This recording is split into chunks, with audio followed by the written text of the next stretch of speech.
सूचना केवल हमारे विचार हैं, वित्तीय सलाह नहीं। निर्णय लेने से पहले खुद शोध करें। किसी भी लाभ या हानि के लिए हम उत्तरदायी नहीं हैं। आज हम देख रहे हैं कोफॉर्ज लिमिटेड के 2024-25 Q3 की standalone financial performance. Starting with the sales, पिछले क्वार्टर से सेल्स में 8% का इंक्रीज हुआ है, मगर कंपनी ने पिछले साल के मुकाबले 13% का सेल्स इंक्रीज रिपोर्ट किया। Expenses 10.5% quarter on quarter increase हो गए हैं, जो साल भर के 23% के राइज के साथ अलाइन करता है। क्वार्टरली सेल्स के कंपैरिजन में एक्सपेंसेस इंक्रीज होना दिखाता है कंपनी ने एक्सपेंसेस मैनेज करने के लिए स्ट्रगल किया।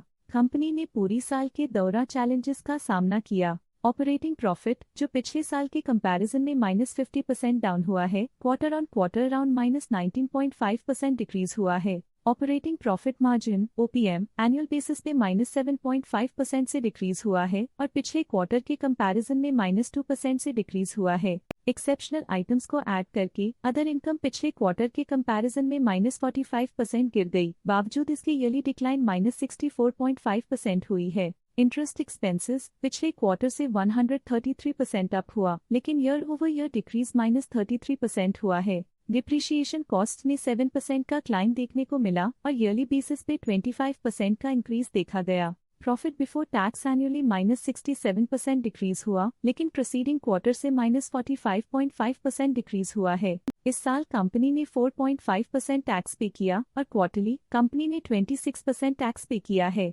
नेट प्रॉफिट ने ईयर ऑन ईयर -74% का डिक्लाइन दिखाया, लेकिन लास्ट क्वार्टर से -54% का कंट्रैक्शन हुआ है। इस क्वार्टर के दौरान कंपनी का परफॉर्मेंस इतना अच्छा नहीं रहा। नेगेटिव नेट प्रॉफिट लॉसेस को इंडिकेट करता है। वहीं अगर एनुअल एनालिसिस की बात करें तो साल के दौरान कंपनी का परफॉर्मेंस अच्छा नहीं रहा। नेगेटिव नेट प्रॉफिट का मतलब है कि कंपनी प्रॉफिट के कंपैरिजन में नुकसान उठा रही है। अर्निंग्स पर शेयर EPS में ईयरली -76% का डिक्रीज देखा गया, लेकिन क्वार्टरली में 54% की गिरावट भी नजर आई। इस क्वार्टर में कंपनी का EPS इतना अच्छा नहीं रहा। नेगेटिव प्रॉफिट कमजोर एफिशिएंसी को दिखाता है। कोफॉर्ज लिमिटेड के फाइनेंशियल स्नैपशॉट को रिव्यू करते हुए कुछ मुख्य ट्रेंड्स सामने आए हैं जो कंपनी की परफॉर्मेंस पे रोशनी डालते हैं। दिसंबर 2021 से दिसंबर 2024 तक कोफॉर्ज लिमिटेड की फाइनेंशियल जर्नी में सबसे पहले बात करते हैं सेल्स की। इस साल सेल्स में 9% की वृद्धि हुई है और पिछले 4 सालों में 70.5% की वृद्धि हुई है, जो एक निरंतर अपवर्ड ट्रेंड को दर्शाता है। पिछले 3 साल से सेल्स लगातार बढ़ती जा रही है, जो मार्केट एक्सपेंशन और कंज्यूमर डिमांड में वृद्धि को दर्शाता है। अब बात करते हैं एक्सपेंसेस की।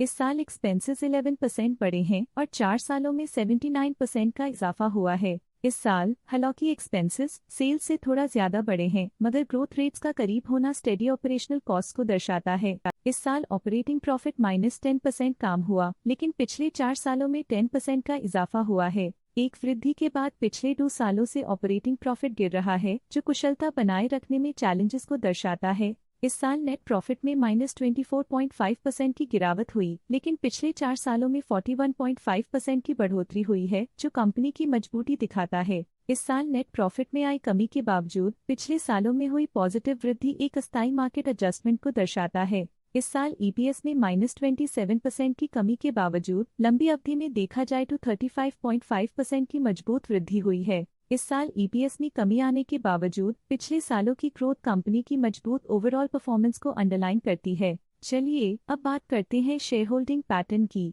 कोफॉर्ज की शेयर होल्डिंग रिपोर्ट्स कुछ इस प्रकार की हैं, जो दिसंबर 2024 के 31 तक चलता है। ये रिपोर्ट कंपनी के शेयर्स की डिटेल्ड जानकारी देता है, जिसमें promoters, promoter groups, foreign investors, public investors और सरकारी एंटिटीज शामिल हैं। पब्लिक हेल्थ शेयर्स का परसेंटेज 2024 के सितंबर में 9.75% से 2024 के दिसंबर में 9.59% तक डिक्रीज हो गया। इस डिक्रीज से साफ है कि इस टाइम पीरियड में कंपनी में पब्लिक का हिस्सा डिक्रीज हुआ है। जब कंपनी के शेयर्स का अधिकतम हिस्सा प्रमोटर्स, FII, DII या गवर्नमेंट के पास होता है, तब ये माना जाता है कि कंपनी मजबूत हाथों में है, जो स्थिरता और मजबूत समर्थन को दर्शाता है और इस मार्केट की स्थिरता बनी रहती है। डोमेस्टिक इंस्टीट्यूशनल इन्वेस्टर के शेयर होल्डिंग में थोड़ा डिक्रीज आया 2024 के सितंबर से 2024 के दिसंबर में, जो दिखाता है कि डोमेस्टिक इंस्टीट्यूशंस ने अपने स्टेक को -0.3 से डिक्रीज किया है। FII फॉरेन इंस्टीट्यूशनल इन्वेस्टर्स ने अपना शेयर होल्डिंग सितंबर 2024 में 42.09% से दिसंबर 2024 में 42.55% तक इंक्रीज किया। ये बताता है कि फॉरेन इंस्टीट्यूशंस ने कंपनी में अपना इंटरेस्ट 0.46% तक इंक्रीज किया है। ये था कंपनी का करंट शेयर होल्डिंग पैटर्न। अब नजर डालते हैं कोफॉर्ज लिमिटेड के स्टॉक रिकमेंडेशन पे। लॉटस स्टॉक का करंट प्राइस 8,692.5 रुपीस चल रहा है। EMK ग्लोबल फाइनेंशियल सर्विसेज ने स्टॉक की सेल रिकमेंडेशन दी थी। उन्होंने स्टॉक का टारगेट प्राइस 8,600 का अनुमान लगाया था। रिकमेंडेशन के समय स्टॉक का प्राइस 9,200.8 चल रहा था, जो करंट प्राइस से -6.8% डाउन है। मोतीलाल ओसवाल ने स्टॉक की बाय रिकमेंडेशन दी थी।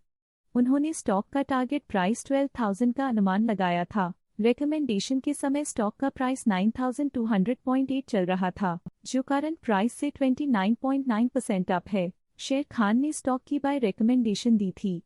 उन्होंने स्टॉक का टारगेट प्राइस 8,900 का अनुमान लगाया था। रिकमेंडेशन के समय स्टॉक का प्राइस 7,698.95 चल रहा था, जो करंट प्राइस से 2.4% अप है। आज के लिए फाइनेंशियल सेक्टर में इतना ही। देखने के लिए धन्यवाद। स्टॉक लेटेस्ट न्यूज अपडेट के लिए चैनल को सब्सक्राइब करें और वीडियो को लाइक एंड शेयर करें।